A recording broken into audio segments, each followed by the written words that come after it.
오늘 우리에게 주시는 하나님의 말씀은 구약성경 사사기 20장 17에서 28절 말씀입니다. 베냐민 자손 외에 이스라엘 사람으로서 칼을 빼는 자의 수는 40만 명이니 다 전사라. 이스라엘 자손이 일어나 베델에 올라가서 하나님께 여쭈어 이르되 우리 중에 누가 먼저 올라가서 베냐민 자손과 싸우리이까 하니 여호와께서 말씀하시되 유다가 먼저 갈지니라 하시니라. 이스라엘 자손이 아침에 일어나 기브아를 대하여 진을 치니라.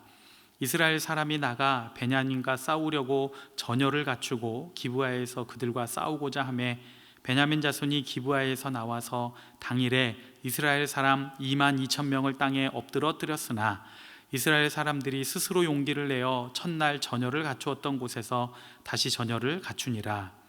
이스라엘 자손이 올라가 여호와 앞에서 저물도록 울며 여호와께 여쭈어 이르되 내가 다시 나아가서 내 형제 베냐민 자손과 싸우리이까 하니 여호와께서 말씀하시되 올라가서 치라 하시니라. 그 이튿날에 이스라엘 자손이 베냐민 자손을 치러 나아가매 베냐민도 그 이튿날에 기브아에서 그들을 치러 나와서 다시 이스라엘 자손 18,000명을 땅에 엎드러뜨렸으니 다 칼을 빼는 자였더라. 이에 온 이스라엘 자손 모든 백성이 올라가 베델에 이르러 울며 거기서 여호와 앞에 앉아서 그 날이 저물도록 금식하고 번제와 화목제를 여호와 앞에 드리고 이스라엘 자손이 여호와께 물으니라. 그때에는 하나님의 언약궤가 거기 있고 아론의 손자인 엘르아살의 아들 비느하스가 그 앞에 모시고 섰더라. 이스라엘 자손들이 여쭈기를 우리가 다시 나아가 내 형제 베냐민 자손과 싸우리이까 말리이까 하니 여호와께서 이르시되 올라가라. 내일은 내가 그를 내 손에 넘겨주리라 하시는지라. 아멘. 이스라엘 자손과 베냐민 지파 사이에 전쟁이 벌어지게 되었습니다. 이스라엘 연합군대는 40만 명이었고 베냐민 지파의 군대는 26,700명이었습니다. 이 전쟁은 수로 볼 때에는 해보나 마나한 싸움이었습니다.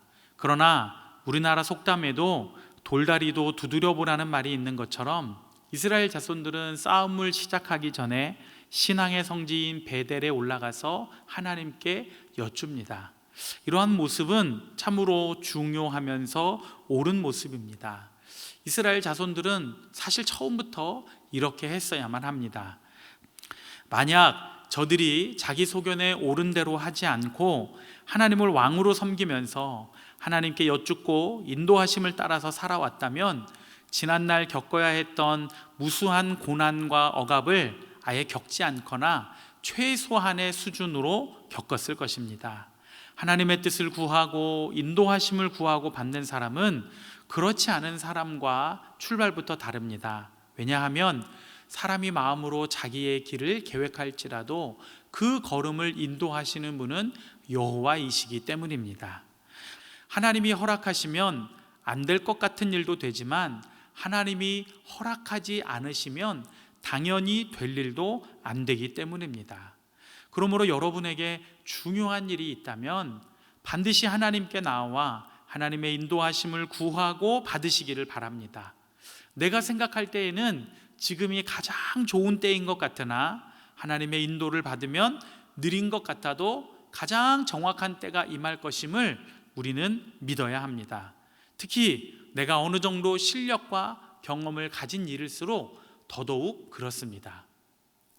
꽤 오래전에 대형 유통회사의 과장으로 근무하시던 어느 집사님께서 갑자기 저에게 연락이 오셔서 함께 만나자고 했습니다.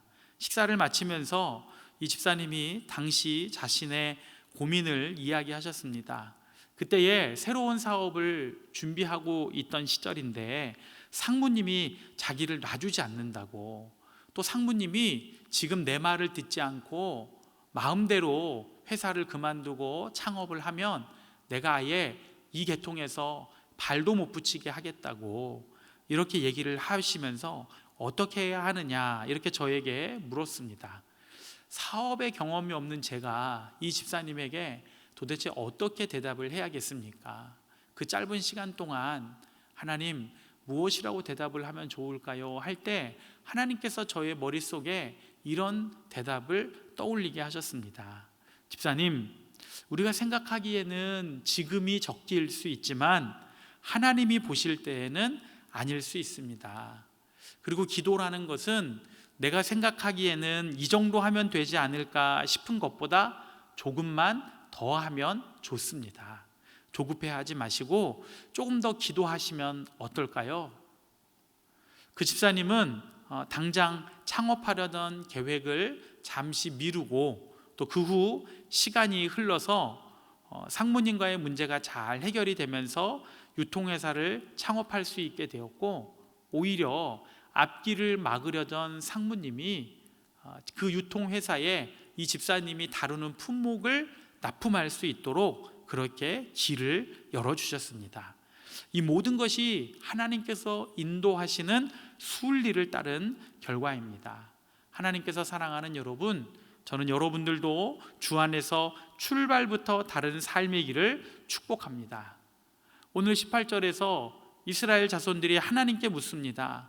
우리 중에 누가 먼저 베냐민 자손과 싸우면 됩니까? 그러자 하나님이 유다 지파를 지명하셨습니다. 다음 날 첫 번째 전투가 벌어졌는데 결과는 유다의 패배입니다. 이 전투에서만 2만 2천 명이 죽었습니다.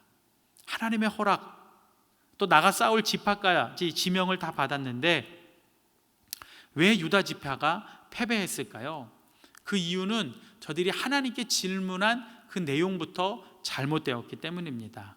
이스라엘 자손들은 하나님께 이렇게 물어야 했습니다. 하나님, 저희들이 베냐민 지파가 기브아 사람들을 감싸는 모습에 화가 나서 전쟁을 벌이려고 하는데 이 전쟁 해도 됩니까?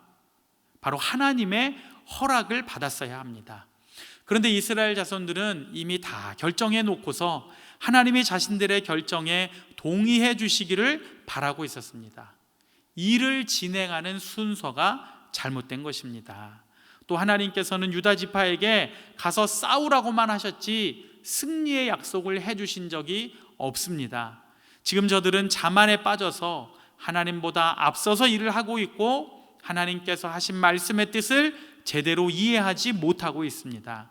그렇기 때문에 승산이 있는 싸움에서 대패를 하고 만 것입니다. 다음 날에도 이스라엘은 두 번째 전투를 벌일 준비를 마치고는 베델에 올라가 하나님 앞에서 울며 질문합니다. 내 형제 베냐민 자손과 싸워도 됩니까? 이 질문에서 베냐민 지파를 형제로 의식하는 변화가 생겼음을 알 수 있습니다. 하지만 이스라엘 자손이 베냐민 지파를 형제로 의식했다고 해서 달라진 것은 없습니다. 오히려 저들은 전쟁에서 승리하기 위해서 눈물을 흘리며 하나님께 매달리고 있습니다. 진정 형제라면 서로를 불쌍히 여기고 용서하고 화해하기 위해서 노력해야 하는 것 아닙니까? 한때는 서운할 수도 있지만 결국 가족이라는 이름으로 화목을 추구해야 마땅한데 이스라엘 자손은 아직 그럴 준비가 되지 않았습니다. 그래서 첫 번째 전투에 패배한 원인을 생각하면서 마치 어린아이가 울면서 떼를 쓰는 심정으로 하나님 앞에서 울었던 것입니다. 이에 하나님은 간단하게 대답을 하셨습니다. 올라가서 치라. 잘 보십시오. 이번에도 하나님의 응답에는 승리의 약속이 없습니다. 단순하게 올라가서 치라고만 말씀하셨을 뿐입니다. 이스라엘 백성들은 첫 번째 패배를 통해 깨달은 바가 전혀 없었습니다. 단지 베냐민 지파가 자기의 형제라는 것만을 떠올렸을 뿐입니다. 두 번째 전투에서도 유다 지파는 패배했습니다. 두 번의 전투로 4만 명이 죽음으로써 전체 군대 숫자의 10분의 1이 줄었습니다. 이 결과는 온 이스라엘을 충격에 빠뜨렸습니다. 그래서 26절을 보면 처음으로 온 이스라엘 모든 백성이 올라가 베델에 이르러 이런 말씀이 나옵니다. 그러니까 앞서 두 번의 전투에서는 온 이스라엘 자손이 하나님께 나아오지 않았다는 뜻이고 두 번의 실패를 경험하고 나서야 일이 잘못되었다는 것을 깨닫고 모두가 하나님 앞에 나온 것입니다. 우리가 아무리 신앙생활을 잘해도 인생을 살면서 실수나 실패를 전혀 안 할 수는 없습니다. 그러나 그 실수나 실패를 통해 깨달으면 같은 실수를 반복하지 않을 수 있습니다. 그러면 왜 이스라엘 자손들은 유다 지파의 첫 번째 패배를 통해 깨닫지 못했을까요? 자만심 때문입니다. 자기들은 베냐민 지파보다 약 15배나 많은 군사가 있기 때문입니다. 그러니 첫 번째 패배는 실수였을 뿐이라고 생각했고, 신앙적으로는 하나님께 덜 매달렸기 때문이라고 생각한 것입니다. 그러나 하나님의 생각은 달랐습니다. 이들이 심판자가 되어서 동족 간의 전쟁을 벌이려는 이유도 마음에 안 드셨거니와 자기들이 다 버려놓은 일에 하나님의 동의를 구하려는 태도 또한 마음에 안 드셨습니다. 그래서 두 번의 전투를 승낙하셨게 하기보다는 저들이 원하니까 단순히 가라고만 말씀하셨을 뿐입니다. 두 번의 패배를 통해서 이스라엘 자손들은 위기감을 느꼈고 무엇인가 일이 잘못되고 있다고 생각했습니다. 그래서 모두 하나님께 나아와서는 날이 저물도록 금식을 하고 번제와 화목제까지 드렸습니다. 게다가 28절에서는 이 전쟁이 하나님의 뜻이 아닐 수도 있다는 생각에서 우리가 다시 나아가 내 형제 베냐민 자손과 싸우리이까 말리이까 하고 묻습니다. 애초에 이들은 하나님께 이 질문부터 했어야 했습니다. 만약 그랬다면 4만 명이라는 안타까운 목숨을 잃는 일이 생기지 않았을 것입니다. 하나님께서 원하시는 질문을 이스라엘이 하자 하나님께서 승리를 약속하셨습니다. 올라가라, 내일은 내가 그를 내 손에 넘겨주리라 하시는지라. 여기에 우리가 하나님의 약속을 받는 중요한 원리가 한 가지 있습니다.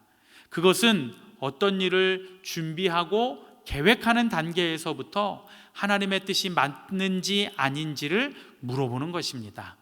물론 이 방법이 유치하기도 하고 확실한 분간이 되지 않는 측면이 있기도 합니다. 가령 대학 입학원서를 내기 전에 어느 학교에 넣어야 합격할까요? 라든지 취직을 준비하는 사람이 어느 회사에 가면 좋을까요? 하는 것에 대해서 하나님은 대부분 응답을 하시지 않습니다. 그러나 하나님은 우리의 선택을 통해 자신의 섭리를 이루시는 분이기에 우리는 내가 선택한 그곳에서 하나님의 뜻을 깨닫고 이루며 정직하고 성실하게 살아가야 합니다. 그러면 결과적으로 우리는 반드시 승리하는 삶을 살 수 있습니다. 하나님께서 사랑하는 여러분, 본문의 이스라엘 백성은 어려운 일을 겪은 뒤에야 정신을 차렸습니다. 그러나 여러분은 그런 사태가 벌어지기 전에 깨달아 상처 없이 사명을 감당하는 우리 믿음의 성도들이 되시기를 축복합니다. 또한 하나님 앞에서 기도하면서 일의 우선순위를 잘 정하시고 하나님의 선한 인도하심을 바르게 깨달아서 잘 인도받는 믿음의 성도들이 되시기를 바랍니다. 그래서 어렵지만 힘들지만 승리하고 승승장구하고 백전백승하는 우리 모든 믿음의 성도들 되시기를 간절히 축원합니다. 이 시간 우리 한번 합심해서 기도하겠습니다. 우리 함께 기도할 때에 하나님, 저의 삶을 인도하여 주시옵소서, 저의 삶을 책임져 주시옵소서. 주님의 인도하심을 잘 따라갈 수 있도록 영의 눈을 뜨게 하시고 영의 귀를 열어주시어서 하나님 인도하시는 길, 하나님 역사하시는 길, 그 길을 따라 잘 걸어갈 수 있는 저와 가정과 직장과 사업이 되게 하여 주시옵소서. 우리 같이 한번 합심해서 기도하겠습니다. 사랑과 은혜가 풍성하신 아버지 하나님, 우리 주님의 크고 놀라우신 은혜와 사랑을 감사합니다. 오늘 하나님 앞에 기도하였지만 잘못된 것을 구하였고 또 하나님의 인도하심을 구하였지만 진정 하나님의 뜻이 어디에 있는지 알지 못하였던 이스라엘 자손들의 모습을 보며 혹시 우리에게 그런 모습은 없는지, 혹시 우리에게 그런 연약함은 없는지 살펴봅니다. 주여 저희들을 불쌍히 여겨주시고 주여 저희의 영의 눈을 뜨게 하시고 영의 귀를 열어주시어서 하나님 인도하시고 하나님 역사하시는 그 길을 잘 따라가는 저희들 모두가 되게 하여 주시옵소서. 우리 인생의 걸음걸음마다 함께 하시고 우리 인생의 걸음걸음마다 인도하시는 주의 은혜와 특별한 사랑을 누리며 경험하는 저희들 모두가 되기를 간절히 바라고 원하오니 주님 함께 인도하시고 이끌어 주시고 역사하여 주시옵소서. 이제는 우리 주 예수 그리스도의 은혜와 하나님 아버지의 사랑과 성령의 교통하심이 하나님의 뜻을 쫓아 하나님의 인도하심을 받아 날마다 승리하기를 원하는 모든 믿음의 성도들 가운데 저들의 가정과 학업과 직장과 사업의 터전 속에 함께 하시기를 간절히 축원하옵나이다. 아멘.